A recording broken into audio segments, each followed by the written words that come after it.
بەستێنە کۆمەڵایەتیەکانی شکڵگرتنی شۆڕشی 1350 ئێران و هۆکارەکانی شکستێنانی. بەشی چوارم. لە بەشەکانی پێشووتردا باسی بەستێنە بابەتی و کۆمەڵایەتیەکانی شکڵگرتنی شۆڕشی ساڵی 1350 ئێرانمان کرد. هەروەها بارودۆخی سیاسی جیهانی ئەو سەردەم و دەوری جلهێزەکان لە گۆڕانکاری ئەو دەورەیەمان دەستنیشان کرد. لە درێژەی ئەم باسەدا دەچینە سەر پرسی هەڵسەنگاندنی ئەو بارودۆخەی کە بووە هۆی هاتنە سەرکاری ڕژیمی ئیسلامی لە ئێران. لە ڕاستیدا زاوی ئیسلامیش لایەنێکی بەهێز بوو لەو سەرهەڵدانە جەماوەریەدا، لایەنێک کە بە پێچەوانەی لایەنەکانی تر خاوەن ڕێبەری بوو، دامەزراوەکانی تایبەت بەخۆی هەبوو، خاوەن بنەمای فکری خۆی بوو و بە درێژایی ساڵانێکی زۆر وەک دەوڵەتێک لە ناو دەوڵەتدا لە کۆمەڵگای ئێراندا ژیا بوو. ئەگەر چاوێک بەسەر مێژووی 100 ساڵەی ئێراندا لە شۆڕشی مەشروتەوە بەم لاوە بەخشێنین، دەبینین کە لە سەدەی ڕابردوودا کۆمەڵگای ئێران سێ گۆڕانکاری بەرچاو و گرنگی سیاسی بەخۆیەوە دیوە. هەر جارە و کۆمەڵگای ئێران بەسەر قۆناغێکی قەیراناویدا تێپەڕیوە و لە هەر سێ جارەکەدا دۆسیەی دەسەڵاتی سیاسی کراوەتەوە و چۆتە ژێر پرسیارەوە. هەرجارە و ئیمکانی گۆڕانی دەسەڵاتی سیاسی بە پشتبەستن بە هێزی جەماوەر هاتوۆتە ئاراوە، بەڵام هەموو جارێک خەباتی جەماوەر بۆ وەدەستهێنانی ئازادی و ژیانێکی باشتر ڕوبەڕووی شکست بووتەوە.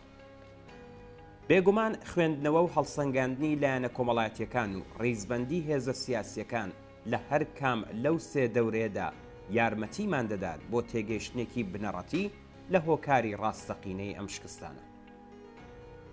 بە درێژایی مێژووی ئەم 100 ساڵە بە تایبەت لە دەستپێکی سێ دەورەی قەیراناوی و ناسەقامگیری واتە شۆڕشی مەشروتیەت لە 1285 بۆ 1299 دەورەی پاشڕووخانی دیکتاتۆریەتی 20 ساڵەی ڕەزاشا و شەڕی دووهەمی جیهانی 1332 تا 1357 و سەرنجام دەورەی شۆڕشی دژی سەڵتەنەتی 1357 تا 1361 سێ ڕەوتی کۆمەڵایەتی و سیاسی شام بەشانی ئەو حیزب و گروپانەی هەڵگری ئەو بۆچوونانە بوون بەرچاو دەکەون.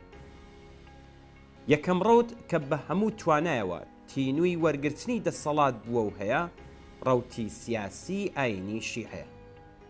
ئەم ڕەوتە بەردەوام بە شێوەی دەوڵەتێکی ناو تارمایی لە مێژووی 100 ساڵەی ئەم دوانەی کۆمەڵگای ئێراندا بوونی هەبووە و بەشێکی زۆر لە چۆنیەتی کاروباری ڕۆژانەی جەماوەر لەلایەن ئەم دەوڵەتەوە بەڕێوە براوە. کاروباری پەیوەندیدار بە مەحکەمەوە بگرێت تا پێکهێنانی خێزان و تەلاق و هیتر، بە تایبەت دەستکەوتی ماڵی ئەم دەوڵەتە لە سەرچاوەی شوێنە وەقفکراوەکان و دووکان و خانوبەرەوە بگرێت تا هەزاران پارچە زەوی کشت و کاڵی و تۆڕی کۆکردنەوەی داهاتی ئاینی لە خوارەوە بۆ سەرەوە و خەرشکردنیان لە سەرەوە بۆ خوارەوە مەجال و دەرفەتی ئەوەی پێدرا بوو تا ڕێکخراوێکی پان و بەرین و دەوڵەمەند لە ژێر کۆنتڕۆڵی بێ هاوتای مەرجەعیەتی شیعەدا پێکبهێنێت. هەروەها ئەم ڕەوتە خاوەن ڕێکخراوەکانی تایبەت بەخۆی بوو کە لەلایەن کەسانێکی بەناوبانگەوە ڕێبەری دەکرا، بە تایبەت کە شەریعەتی ئیسلامی و ئەو تەفسیرانەی کە ئەمیان ئەو مەرجەعی تەقلید لە شەریعەت دەیکرد وەک پلاتفۆرمێکی سیاسی کۆمەڵایەتی ڕێک و پێک و ئامادەی پەیڕەوکردن لە بەردەستیان. پەیوەندی ئەم ڕەوتە لەگەڵ دەسەڵاتدا دوو ڕووی جیاوازی سۆز و نەفرەتی بەخۆیەوە دیتووە. بەشێکی زۆری ئەم ڕەوتە لە دەستپێکی شۆڕشی مەشروتیەتدا بە ناچار لە شۆڕشدا بەشداری کرد، بەڵام دوای ماوەیەکی کورت سەرەتا نامۆبوونی خۆی لەگەڵ ئامانجە ئازادی خوازیەکانی شۆڕشی مەشروتیەت دەربڕی و پەنای بۆ مەشروعە برد و دواتر بە تەواوەتی پشتی لە ئامانجەکانی شۆڕش کرد. لە دەورەی شەڕی دووەمی جیهانیدا و لە سەردەمی مصدقدا دیسان لە گۆڕەپانی کۆمەڵایەتی و سیاسی ئێراندا چاومان بەبوونی ئەم ڕەوتە دەکەوێتەوە. هەرچەند لەم دەورێدا ئەم ڕەوتە لە پەراوێزدا بوو، بەڵام لە ئاستوانایی خۆیدا زیانی گەیاندە بزوتنەوەی دموکراسی خوازی ئێران. هەر ئەم ڕەوتە بوو کە لە سەردەمی شۆڕشی 57 واتە دەورەی سێهەم لەگەڵ شەپۆلەکانی شۆڕشدا سەر لە نوێسەری هەڵداوە و لە کۆتاییدا بەزاڵبوون بەسەر ڕەوتەکانی تردا و دوایی کۆنتترۆڵ و سەرکوتکردنی شۆڕش دەستی بەسەر دەسەڵاتدا گرت. ڕەوتی دووەم بریتیە لە ڕەوتی ناسیۆنالیست لیبرالی لە ئەنگری ڕۆژاوە. سەرهەڵدان و گەشەکردنی ئەم ڕەوتە پەیوەندی بە دەرکەوتنی بە شوێنەی پەیوەندی سەرمایهداری لە ئێراندا هەیە و دەگەڕێتەوە بۆ ساڵەکانی سەرەتای سەدەی بیستم.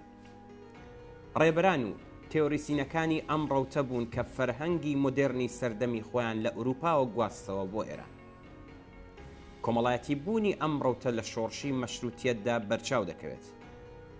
ئەم ڕەوتە لە دوایین ساڵەکانی دەورەی دووهەمدا لە ساڵی 1320 بۆ 1332 لە سیمای دەوڵەتی مصدقدا ئاڵا هەڵگری ملیکردنی نەوت و سربەخۆیی سیاسی ئێران. ئەم ڕەوتە لە دەورەی شۆڕشی 57دا لە بەرامبەر ڕەوتی ئاینیدا بە چۆکدا هات و سەری بۆ دانەنوە. دەبێ ناکارەمەیی و هۆکاری بێتوانایی ڕەوتی ناسیۆنالیست لیبراڵ لە نواندنی ڕۆڵی سیاسی کاریگەر لە شۆڕشی 57دا لە پێگەی چینایەتی ئەم ڕەوتەدا بدۆزینەوە. چاکسازیەکانی شا بنەمای کۆمەڵایەتی گەشەی ئەم ڕەوتەی لاواز کردبوو. ئەمانە بە درێژایی دەورەی حکوومەتی شا تەنها ڕۆڵی ڕەخنەگەرێکی بێ ئازاری ئۆلیا حەزرەتیان نواند بوو. بەشێک لەم ڕەوتە کە لە ناو ئۆپۆزیسیۆنی شادا جێهانگرت بوو توانایی وروژاندنی جەماوەری نەبوو. بەم هۆیەوە توانایی خەڵک هەڵخەڵەتاندنی بە بەراورد لەگەڵ ڕەوتی ئیسلامیدا سنووردار بوو. لە دەورەی شۆڕشی 57دا هاوپەیمانە دوا ڕۆژەکانی ڕەوتی ناسیۆنالیست لیبرالی لە ئەنگری ڕۆژاوە باوەڕیان بە توانایی ئەو ڕەوتە بۆ کۆنتترۆڵی شەپۆلەکانی شۆڕش نەمابوو. ئەمەش بووە هۆی ئەوەی کە ئەم ڕەوتە لە وەرگرتنی پشگیری ڕۆژاوە لە بەرامبەر ڕەوتی ئیسلامیدا پلەی دووەم وەربگرێت. لەم دەورێدا ئەم ڕەوتە هیچ شانسێکی بۆ وەدەستهێنانی دەسەڵات بەهۆی پێگەی شۆڕشگێڕیەوە نەبوو و تەنها لە حاڵەتێکدا دەیتوانی دەسەڵات وەربگرێت کە هێزێکی دەرەکی پاڵپشتی لێ بکات. ئەو حاڵەتە هەنووکەش هەر لە ئارادایە و هەر ئەمەش بووەتە هۆی ئەوەی کە پاشماوەکانی ئەو ڕەوتە بۆ وەدەستهێنانی دەسەڵات چاوەڕوانی هێرشی سەربازی ئەمریکا بۆ سەر ئێران. ڕەوتی سێهەم ڕەوتی چەپ و سۆسیالیستە. ڕابردووی مێژووی ئەم ڕەوتە لە ئێراندا دەگەڕێتەوە بۆ سەردەمانێک کە کرێکارانی ئازەربایجان و پارێزگاکانی باکووری ئێران بە مەبەستی کارکردن لە کێڵگە نەوتیەکانی باکۆدا ڕوویان دەکردە ئەو هەرێمە. ئەو کرێکارانە لەوێت لەگەڵ هزری شۆڕشگێرانە و چینایەتی سۆسیال دیموکراتیکدا ئاشنا بوو. شۆڕشی 1905 رووسیا ڕۆڵێکی گرنگی هەبوو لە چاندنی تۆی ئاگابوونەوەی چینایەتی لە ناو ئەو کرێکارە کۆچبەرانەی کە لە کێڵگەکانی نەوتی باکۆدا کاریان دەکرد.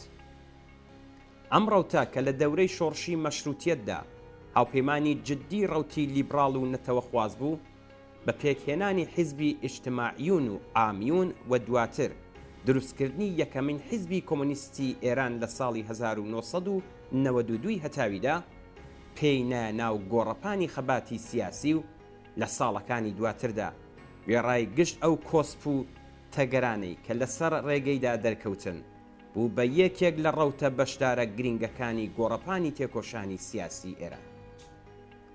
ئەم ڕەوتە کە بۆ ماوەی دەیان ساڵ بەسەر فەزای فکری سیاسی و فەرهەنگی ڕووناکبیرانی کۆمەلگای ئێراندا زاڵ بوو، سەرەڕای ئەوەی کە بەهۆی گرێدراوی حیزبی توودە بە سیاسەتی دەرەوەی یەکێتی سۆڤیەت زیانی بەرچاوی بەردەکەوت. بەڵام بەردەوام بوو لە گێڕانی ڕۆڵی خۆی لە گۆڕەپانی تێکۆشانی سیاسی و کۆمەڵایەتی ئێراندا. ئەم ڕەوتە لە دەورەی شۆڕشی 57دا بەهۆی ناکۆکی فکری و باڵباڵێنی سیاسی و تەشکیلاتیەوە نەیتوانی بە پێی قورسایی خۆی لەو هەلومەرجە لەبارە کۆمەڵایەتیە کەڵک وەربگرێت و هاوسەنگیەکی باش لە ناو هێزە سیاسیەکاندا پێک بهێنێت کە لە بەرژەوەندی خۆیدا بێت. هەر ئەمەش بووە هۆی ئەوەی کە دواتر لەلایەن دەسەڵاتی کۆنەپەرستی حاکمەوە سەرکوت بکرێت. هۆکاری شکستی ئەم ڕەوتە لاوازبوونی پێگەی کۆمەڵایەتی نەبوو، چونکە چینی کرێکار لە شۆڕشی 57دا بە مانگرتن و بەشداری هەمەلایەنەی خۆی لە شۆڕشدا پشتی ڕژیمی شایشکان بوو. شکستی ڕەوتی چەپ هێژ لە هەموو شتێک ئاکامی سەرکوتکردنە دڕندانەکانی دوای شۆڕش بوو. بەم شێوەیە دەبینین کە کۆمەڵگای ئێران بە درێژایی ئەم 100 ساڵە لەلایەکەوە گۆڕەپانی کەشمەکەشی ئەم سێ ڕەوتە لە هەمبەر یەکتر و لەلایەکی ترەوە دژایەتیکردنیان لەگەڵ دەسەڵاتی زاڵ بۆ وەدەستهێنانی دەسەڵاتی سیاسی لە ناو جەرگەی قەیرانە سیاسیەکاندا بووە. ئەم ڕژیمە لە ئاکامی هاوسەنگی هێزە جیهانیەکانی دەورانی شەڕی ساردا و لە بارودۆخێکدا کە ڕێکخراوە جەماوەرە کرێکاریەکان بوونیان نەبوو و ڕەوتی چەپ بەهۆی هۆکارگەلێکی لاوازەوە نەیتوانی بوو خۆی ڕێکخات و ڕیزەکانی خۆی پتە بکات بەسەر کۆمەڵگای ئێراندا داسەپا. کۆمەڵانی خەڵکی ئێران بە شێوەیەکی خۆڕسک و لە بارودۆخێکدا کە پێشتر ئاماژەمان پێکرد دژ بە ڕژیمی شا ڕاپەڕی بوو. بەڵام هێشتا ڕێبەرایەتیەکی شۆڕشگێڕی پێشکەوتن خواست بە مەبەستی ڕێنماییکردنی ئەم بزوتنەوە پێک ناتبوو. ئاشکرایە کە لەوەها بارودۆخێکدا جەماوەری ڕاپەڕی و ناشنەوە ناو ماڵەکانیان بەڵکو بە پشتبەستن بە یەکەمین و بەردەستترین بەدیل درێژە بە بزوتنەوەکەیان دەدەن. هەڵبەت ئەوە خومەینی بوو کە زووتر لەوانی دیکەوەها بەدیلێکی خستە بەردەم جەماوەر. ئامانجی چاوەڕوان نەکراوی خومەینی واتە ڕووخانی شا دابین کەواتە دەبووە ئاگری شۆڕش دابمرکێت. بەڵام ئەمەش پێویستی بە بەرنامەی تایبەت بوو. خومەینی بە زیرەکیەکی تایبەت استراتیژی خۆی بۆ ئەم مەبەستە خستەگەڕ و هەنگاو بە هەنگاو بەکاری هێنا. خەڵک فریودانی خومەینی و بە نەهێنی هێشتنەوەی ڕاستی ئامانجەکانی لە ڕای گشتی کۆمەلگا مەجال و دەرفەتی ئەوەی پێبەخشی کە خۆی بۆ سەرکوتکردنی کۆتایی شۆڕش ئامادە بکات. ڕۆڵی خومەینی لە شکستهێنانی شۆڕشی ئێراندا زۆر گرینگە. خومەینی لە ڕۆژانێکدا کە شۆڕشی ئێران خاوەن هیچ ئیستراتیژیەکی ڕوون نەبوو، ئامانجێکی ڕوون و دیاریکراوی خستە بەردەم جەماوەر و بێ ئەم لاو ئەولا درێژەی پێدا ئەویش بریتی بوو لە ڕۆیشتنی شا و هیچی تر. خومەینی بە پشتبەستن بە پێگەی تایبەتی خۆی وەک مەرجەعێکی تەقلید و چالاکێکی سیاسی شیعە و هەروەها بەهۆی دژایەتیکردنی شا لە ڕابردوودا و ئەو نەفوزەی کە بەهۆی بیرۆکە دژی ڕۆژاواییەکانیەوە لە ناو توێژێک لە ڕووناکگیرانی کۆمەلگای ئێراندا بەدەستی هێنابوو لە پێگەی کەسێکدا خۆی دیتەوە کە توانی لە دەورەی شۆڕشی 1950دا و لە هەلوو مەرجێکدا کە هیچ ئالتەرناتیڤێکی تر بوونی نەبوو ئامانجێکی بەردەست و ئاسان بخاتە بەرچاوی جەماوەر. بەم شێوەیە خومەینی وەک ئیستراتیژیەکێکی دژە شۆڕش دەرفەتی ئەوەی بەدەستێنا تا بە بەردەوامی گورزی خۆی ئاراستەی شۆڕشی تازە سەر هەڵداوی ئێران بکات و ئامانجێک کە ئیمکانی بەدیهێنانی ڕەخسا بوو بە کۆمەڵانی خەڵکی ڕاپەڕی و نیشان بدات.